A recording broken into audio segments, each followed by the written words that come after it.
안녕하세요. 채널 반지원입니다. 정말 오랜만에 인사드리죠. 2025년도 벌써 3월이 훌쩍 지나가고 있습니다. 올해는 21세기 100년의 4분의 1이 채워지는 해이기도 한데요. 대한민국의 광복절과 제2차 세계대전 종전 80주년을 맞는 의미 깊은 해이기도 합니다. 2025년은 무슨 해인가요? 바로 뱀의 해이죠. 을사년, 즉 푸른 뱀의 해인데요. 우리 역사 속에서 을사년은 빼놓을 수 없는 사건들과 함께했던 해였습니다. 대표적인 사건으로는 1905년 을사늑약이 있는데요. 일본이 대한제국을 압박해서 강제로 체결한 불법 조약입니다. 을사년에 체결된 불평등한 조약이라고 해서 을사늑약이라고 부르는 것이죠. 일본은 한국을 식민지화했고 외교권을 빼앗고 내정을 장악하고자 했습니다. 이후에 전국 각지에서 을사늑약을 반대하는 투쟁들이 이어졌고 늑약의 부당함을 전 세계에 알리기 위해서 헤이그 특사를 파견하기도 했지만 결국 안타깝게도 실패로 돌아가고 말았습니다. 뱀, 그리고 뱀의 해와 관련된 다양한 역사 속 이야기는 또 어떤 것들이 있을까요? 뱀은 파충류 중에서 가장 특수하게 진화한 동물입니다. 극지를 제외하고 전 세계에 분포하고 있는데요. 12지 동물 중 6번째 동물이자 유일한 파충류이기도 합니다. 뱀에 대한 이미지는 극과 극인데요. 선과 악, 이로움과 해로움을 모두 가진 양면적 존재로 여겨지고 있습니다. 뱀은 지혜의 의술의 상징으로도 알려져 있는데요. 그리스 신화 속의 의학의 신이었던 아스클레피오스는 뱀 한 마리가 휘가 맞은 지팡이를 들고 다녔는데요. 여기에는 재미있는 신화가 전해집니다. 아스클레피오스가 제우스의 번개를 맞은 글라우코스를 치료하고 있었습니다. 그때 방 안으로 뱀 한 마리가 들어왔는데요. 놀란 아스클레피오스는 자신의 지팡이를 휘둘러 뱀을 죽이고 말았습니다. 잠시 후에 다른 뱀 한 마리가 입에 약초를 물고 들어와서 죽은 뱀의 입에 대었더니 놀랍게도 그 뱀이 살아났죠. 이것을 본 아스클레피오스는 뱀이 했던 것처럼 약초를 글라우코스의 입에 갖다 대어서 그를 살려냈습니다.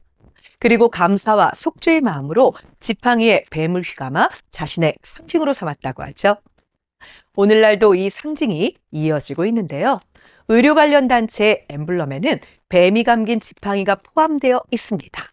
세계보건기구는 물론 대한민국 의사협회, 응급구조대, 구급차 등에도 뱀이 숨어 있으니 한번 찾아보는 것도 재미있겠죠? 반대로 뱀은 부정적인 이미지도 가지고 있습니다.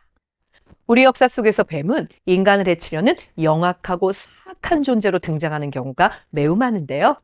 강원도 치악산에 위치한 상원사에는 뱀과 관련된 설화가 전해지고 있습니다. 그 이야기를 함께 살펴볼까요? 어느 나무꾼이 산길을 걸어가고 있었습니다. 울음소리가 나서 돌아보니 꿩 2마리가 뱀에게 잡아먹히기 직전이었죠. 나무꾼은 뱀을 죽이고 꿩을 구했습니다. 그리고 늦은 시간 길을 잃어 여인 혼자 사는 외딴 집에서 신세를 지게 되었는데요. 한밤중에 눈을 떠보니 커다란 뱀이 나무꾼의 몸을 감고 해치려고 하고 있었습니다. 젊은 여인은 나무꾼이 낮에 죽인 뱀의 부인이었던 것이죠. 남편의 원수를 갚기 위해 나무꾼을 해치려고 했던 것입니다. 이때 어디에선가 종소리가 들렸고 뱀은 새벽이 왔구나 결국 도망을 가버리게 되죠. 나무꾼은 살 수 있었습니다. 아직 빛이 나지도 않고 해가 뜬 것도 아닌데 어떻게 종을 쳤지? 너무나 신기하게 여겼던 나무꾼은 다음 날 종소리가 난 곳으로 향하게 되었죠. 종로에는 꿩 2마리가 피투성이가 되어 죽어 있었습니다. 결국 자신들을 살려준 나무꾼을 구하기 위해서 머리로 종을 들이받아 새벽이 아닌데 새벽인 것처럼 위장을 했던 것이죠. 안타깝게 여겨서 그 자리에 절을 세운 것이 바로 상원사다라는 이야기가 전해집니다. 지금도 상원사 입구에는 꿩과 뱀의 전설을 담은 종이 걸려 있는데요. 상원사가 위치한 산의 원래 이름은 저각산이었습니다. 가을이면 아름다운 단풍으로 붉게 물든다고 해서 붙은 이름인데요. 은혜를 갚은 꿩의 전설에 따라 꿩치 이 글자를 써서 치악산으로 불리게 되었다고 합니다. 치악산에 뱀에 얽힌 이야기가 전해지고 있다니 듣고 나니 좀 더 흥미롭지 않으신가요? 후에 은혜 갚은 까치라는 이름으로 잘 알려진 설화, 흔히 우리가 전래동화로 알고 있었는데요. 바로 이 이야기는 상원사 설화에서 모티브를 얻은 것이라고 합니다. 이 밖에도 흥분울부 또는 전래동화에도 뱀이 매우 자주 등장하죠. 탐욕스럽고 욕심 많은 성격으로 묘사되곤 하는데요. 우리 조상들이 뱀을 위험하면서도 두려운 존재라고 여겼다는 것을 알 수 있는 부분입니다.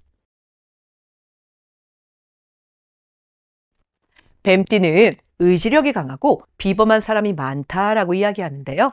지성인, 철학가, 그리고 뛰어난 직관력을 가지고 깊이 사색하는 사람들이 많이 존재한다고 합니다. 우리 역사 속 위인에는 과연 어떤 뱀띠 인물이 있을까요? 한산섬 달밝은 밤에 수루에 혼자 앉아 큰 칼 옆에 차고 깊은 시름 하던 차에 어디서 일성후가는 남의 애를 끌라니. 온 나라가 혼란했던 시절 애국의 마음을 담은 시조를 쓴 주인공은 바로 이순신 장군이었습니다. 이순신 장군은 1545년 을사년에 태어났는데요. 우리나라 국민이라면 누구나 알고 있을 만한 조선의 명장이자 영웅이죠. 대한민국 해군의 다짐문에는 우리는 영예로운 충무공의 후예이다 라는 문구가 들어있을 정도입니다. 대한민국 수도 서울의 중심에 세워져 있는 동상의 주인공이기도 한데요. 이순신 장군의 동상 건립기를 살펴보면 54년 동안의 일생을 오직 정의에 살고 정의에 죽으니다 라고 써있기도 하죠. 이순신 장군은 임진왜란과 정유재란 당시 조선의 수군을 지휘했던 너무나 유명한 인물입니다. 국가의 열악한 지형과 환경에도 굴하지 않았죠. 자급자족을 통해 병사를 훈련시키고 최강의 함대를 만들었습니다. 23전 23승 불패라는 역사상 유례가 없는 기적적인 신화를 일으켰죠. 이순신 장군은 제해권을 장악해 전쟁에서 가장 핵심이 되는 적의 보급을 완벽하게 차단했는데요. 전쟁의 흐름 자체를 바꿔 위험에 빠진 나라를 구해낼 수 있었습니다. 마지막 전투였던 노량해전에서 최후의 일전을 펼치던 중 안타깝게 적이 쏜 무기에 맞아 죽음을 맞이하고 말았죠. 후대의 정조 임금은 이순신의 경우는 참으로 천고일의 충신이요 명장이다. 그가 만약 중국에서 태어났더라면 한나라의 제갈공명과 자웅을 겨룬다 할지라도 누가 우세할지 장담할 수 없을 것이다. 라며 장군을 존경하는 마음을 실록에 가득 담았을 정도였다고 합니다. 최고의 능력에 더해진 꾸준한 노력과 성실함, 끝없는 도전과 꺾이지 않는 불굴의 의지를 가진 이순신 장군이 오늘따라 더욱 대단하게 느껴지죠. 대한민국 임시정부 부주석을 지낸 독립운동가 김규식 선생도 1881년 뱀해에 태어난 인물입니다. 독립운동가 중 누구보다 냉정하게 현실을 바라봤던 김규식 선생은 당대 엘리트로 손꼽히는데요. 무려 9개 국어를 구사했던 어학의 천재로도 널리 알려져 있습니다.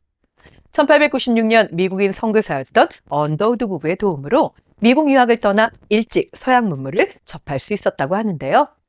1904년에 귀국하여 민중 계몽운동을 벌였지만 나라가 일제에 넘어가자 독립운동을 위해 중국으로 망명했습니다. 신한 청년단을 조직하고 대한민국 임시정부 대표 명의로 탄원서를 작성해서 파리 강화회의에 제출하기도 했죠. 한국의 독립열망을 각국 대표와 언론인들에게 널리 알렸습니다. 광복 후에도 정부 수립에 필요한 기초 마련을 위해 꾸준한 노력을 계속했는데요. 우리 민족은 우리 민족의 장단에 춤을 추어야 하겠다. 남의 장단에 춤을 출 것이 아니다. 김규식 선생은 시대를 통찰한 진짜 어른이었습니다. 영원한 청년으로 불리는 독립운동가 윤동주 시인도 1917년 정사년에 태어났습니다. 채널 반주원에서도 여러 번 이야기해드렸던 인물인데요.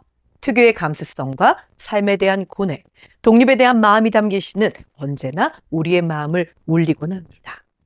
직접적인 무장투쟁을 하진 않았지만 자신의 뜻을 굽히지 않는 저항시를 통해 깊은 감동을 남겼는데요. 여린 듯한 외모와 내성적인 성격이라고 알려진 윤동주 시인의 재판 문서 속에는 놀라운 그의 단단함이 숨겨져 있습니다. 악명 높은 일본 재판관 앞에서 조선 독립을 위한 구체적인 운동 방법을 당당하게 논의하고 주장했다는 기록입니다. 조선 민족의 실력과 민족성을 향상해 독립이 가능하게 한다. 재판 판결문에 나온 윤동주 시인의 어록 속에 국가에 대한 마음과 애정 그리고 자부심이 한가득 느껴지지 않으시나요? 이 밖에도 고려의 무신이었던 최충원, 우리나라의 첫 목화시를 들여왔다고 전해진 문익점, 그리고 김대건 신부님, 독립운동가였던 이시영 선생들도 모두 뱀띠라고 합니다.